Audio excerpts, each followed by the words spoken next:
Hi everybody, and welcome back to Lost Genre Reddit Stories. Okay, so quick warning about this story. It will make you angry, as you probably already are a little bit from reading the title. Now let's begin. This story is from the subreddit Relationships, and it's by user Chickenpox. Mother-in-law, 56 female, deliberately infected my 27 female daughter, 1 female, with chickenpox. I'm livid. She doesn't think it's a big deal. I can hardly type this out because thinking about it makes me so angry. Earlier this year, my husband, 31 male, and I decided to spend Christmas with his family for the first time since my daughter was born last September. Since they live 12 hours away, we decided to stay for a few weeks before Christmas so they could spend loads of time with Annie, 13 months. We arrived early as we planned and everything was great. I'd had a few disagreements with my mother-in-law, Trish, 56 female, in the past over my parenting style. She criticized me for using disposable diapers, buying baby food from the supermarket, and not raising Annie as an organic baby, but everything seemed great. After a day or two of settling in, my husband and I decided to pick up a few gifts from a mall around an hour away before the last-minute rush kicked in. My father-in-law, 60 male, tagged along. Trish said she was happy to take care of Annie. We got back a few hours later and Annie was down for a nap on a blanket I didn't recognize. Trish said one of her friends dropped by and gave it as an early Christmas gift. It looked pretty old and worn, but I figured one of her hippie friends was just recycling it.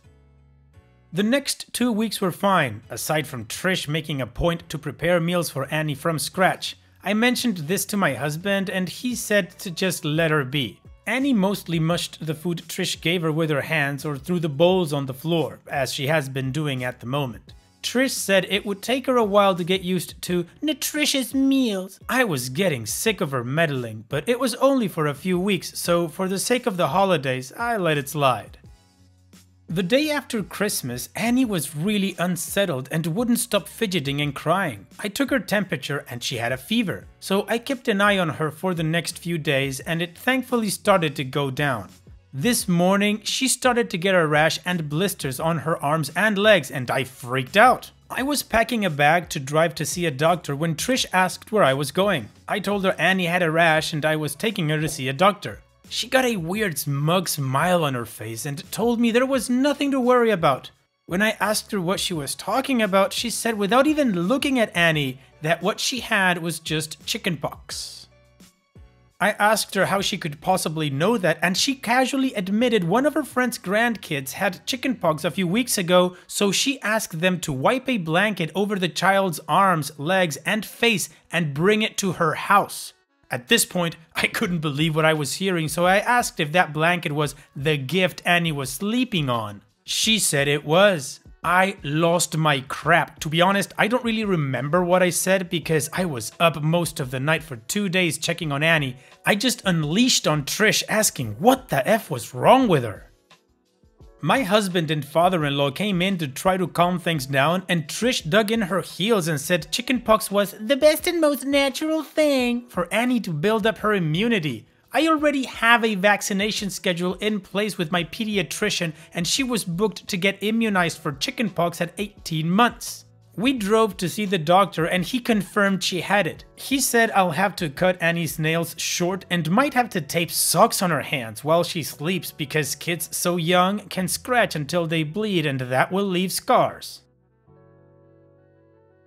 On the drive back, my husband started making excuses for Trish that she was only doing what she thought was best. I couldn't believe he was defending her and we fought most of the way home until I told him to stop talking to me. Annie's been scratching like crazy and I just had to tape socks over her hands. Trish tried to talk to me when we got back and I told her to get out of my sight. We were meant to stay until Wednesday, but I just finished packing up our stuff so we can leave first thing in the morning.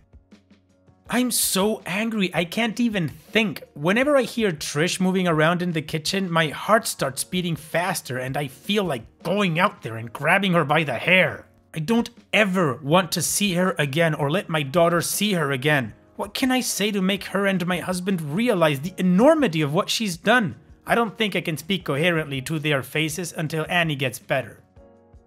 Oh, OP, your mother-in-law deserves so much that I just can't say because, you know, violence. But one thing I am going to say is, what the F is wrong with your husband? Making excuses for his idiotic mother? I mean, what she did is wrong in so many different levels. For starters, she's not her daughter, and she still decided that the best thing to do was to give her chickenpox, which she knew she was wrong to do, or else she wouldn't have lied about it. A friend came over and gave her an early Christmas gift. Yeah, she failed to mention that the Christmas gift was a disease. Now, I'm not a physician, but my personal opinion is that a vaccination plan is the best immunity alternative out there. But anyway, OP, to your question, what can you say to her and your husband to realize the stupidity of what she's done? I'd say F your mother-in-law, she's gonna die an idiot and she doesn't get to see your child anymore. I don't know if you can sue her for child endangerment because I'm not sure chickenpox can be a deadly disease, but she is going to have scars if she scratches the blisters. So at a minimum, she never gets to see her again. The real big problem I see here, OP, is your husband's behavior because he's not standing up to her, he's defending her against you. Basically saying that his mommy can do whatever she wants with his daughter because mommy's always right.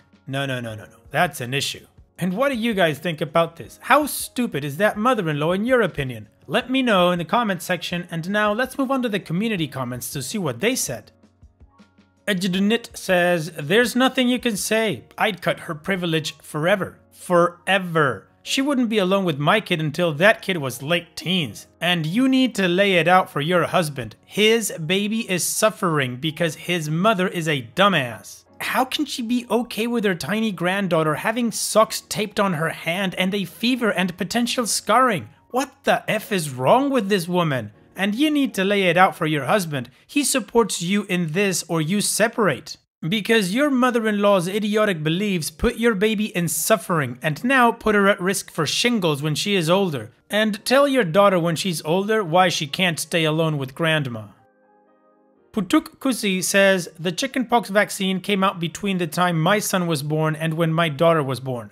While I had my kids immunized against everything else, I decided to skip the chickenpox vaccine thinking that having chickenpox was some sort of rite of passage that we'd all gone through and survived as kids. So when my son brought them home from kindergarten, I let it take its course. His case was relatively mild and I felt vindicated. Then, 2 weeks later, my daughter came down with it and it was horrifying. Her case was definitely not mild and she suffered greatly. I will always feel guilty for being so naive and stupid. How ridiculous that my ignorance caused my precious 2-year-old daughter to suffer several days of head-to-toe itching, high fever and nausea. My only consolation is that she doesn't remember it today. Your mother-in-law was so far out of line to have made this decision for you. She should face all the consequences she has coming to her. This isn't even a matter of something going wrong while your baby was left alone with her. It's so much worse. She introduced this sickness to your daughter in full sight and felt smugly right about it later. It's absolutely disgusting, and if this were my mother-in-law, I'd be seriously questioning a relationship with her at all. Lowlight says, do she and your husband not understand the dangers of getting it at that age? She couldn't have waited until Annie was a little older to go into full psycho mode? Your husband is being ignorant for trying to brush off what she did for that fact alone. Wow. For all she knows, you may have never had it or been immunized either, and she could be putting you at risk too. The silver lining here is that you found out not to trust your mother-in-law early in your daughter's life. Unfortunately, the hard way. I hope your baby gets better soon. Sad face. I hope you feel better, but if I were you, I would have definitely gone off the rails and probably no one could calm me down. Okay, so not so much in the way of advice because the community is just as pissed as OP is, understandably. So let's just move on with the update to see how this story ends. I didn't think it would be possible, but things got worse. I got up first thing the next morning and started packing our stuff into the car. Once I opened it up, I kept the keys in my pocket since I was going in and out. Usually, we use Jack's set and leave mine in my bag. While I was packing, he sat in the kitchen with Trish and my father-in-law, 60 male, and chatted and had coffee like nothing was wrong. Annie was mercifully still asleep, so I just gently belted her in and closed her door when Jack came out and asked if I had everything. I said we were good to go as soon as he was. He said, okay, and calmly took out his key set and centrally locked the car, locking Annie in. I asked him what the hell was he doing, and he said we wouldn't be leaving until I apologized to Trish. I think I was stunned into silence because he then took the chance to rehash what he said the previous day, that Trish thought she was doing what was best, that chickenpox doesn't kill you, and that I was making a bigger deal out of this than I needed to and making Trish feel bad. Yes, making her feel bad. At this point, I had all the comments from my last post were swirling around in my head, and I told him he needs to stop being a son and start being a father. He scrunched up his face and said he would always be Trish's son, and that was the point, that nobody should speak to his mother the way I had the day before, and I needed to apologize to clear the air. I felt like I had entered some kind of weird Twilight Zone where I had accidentally married a 9-year-old instead of an adult man, so I just asked him to open the car so we could leave. He repeatedly refused, then walked back inside and said he would see me in there when I was acting more reasonable. You can probably guess what happened next. I'd left my bag on the passenger seat, so he probably assumed my keys were in there. Nope. I waited 30 seconds, then just hopped into the car and drove away. Of course, a few moments later, my phone blew up with a million calls from him, Trish, and my father-in-law. Eventually, my mom and dad and my sister Jess, who I'm super close with, called as well. I'd briefly texted Jess about what was happening the day before, but she was stunned to get the full blow-by-blow. By the time I was on the open road, I asked her to phone Jack and tell him he could walk home for all I care. And once she heard my side of the story and not Jack's, which was apparently that I had gone crazy, frightened Trish, snatched Annie and sped away, she calmed way down. Mom, Dad, and Jess offered to start driving and meet me halfway so I could switch with one of them and wouldn't have to drive the full 12 hours by myself in one day.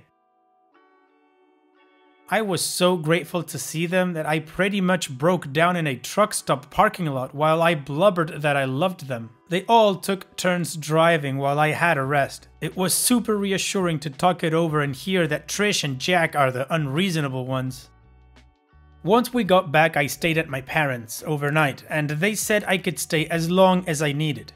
The next few days were fairly tense. I was up most of the night making sure Annie didn't scratch, which she did anyway somehow, and it seemed like she just cried and cried and cried until she was exhausted. She has 5 scars on her face and a few others on her arms from scratching. I know appearances shouldn't matter, but I'm so angry her skin is marked for life now over some stupid BS. This whole thing is just something I never expected to happen. I answered one of Jack's calls only to have him start a rant that he didn't recognize this person I had become. So I hung up on him. He was due to come back for the start of the work year, which I wasn't looking forward to, but I figured we could make it work as long as Trish was 12 hours away. Then, at like 11 PM one night, I got a very short and formal text from my father-in-law via Jack's phone, saying Trish had come down with shingles, karma, and was in the emergency room, that Jack was staying there to care for her, and that he would work from their house remotely once the year started back up. Jack's been there for the past few weeks tending to Mama's every whim. I'm sure she put on an Oscar-worthy performance of having one foot in the grave, and according to Google, it should be any day now that her painful, crusty pustules go gently into the sweet night. A few weeks ago, I was honestly so tired and overwhelmed and in disbelief that I didn't know what to do. Now I'm back home with people who actually care about me, and I think I'm starting to realize how lucky I am to see the weird relationship my husband has with his mommy this early on. The fact that he cares more about Trish than his own daughter speaks volumes. So that's it for us, I guess. When he comes back, we'll have to have a serious talk about our non-existing future together if he keeps up this gross mindset. I don't think any amount of tender loving care can do anything for our relationship now that I've seen the real him. Phew. And that's it. Well, OP is on the right path, I'm thinking. Jackie boy can go live with mommy. Good for you, OP. And also, well played Karma, shingles for the mother-in-law. Anyways, OP, all the best to you and Annie in the future. Take care and thank you for sharing. Now, I don't know about you guys, but I definitely need a mood changer, so let's follow up with that. This post is from the subreddit Petty Revenge, and it's by user LovesickBurger, Annoying Neighbors and My Petty Revenge.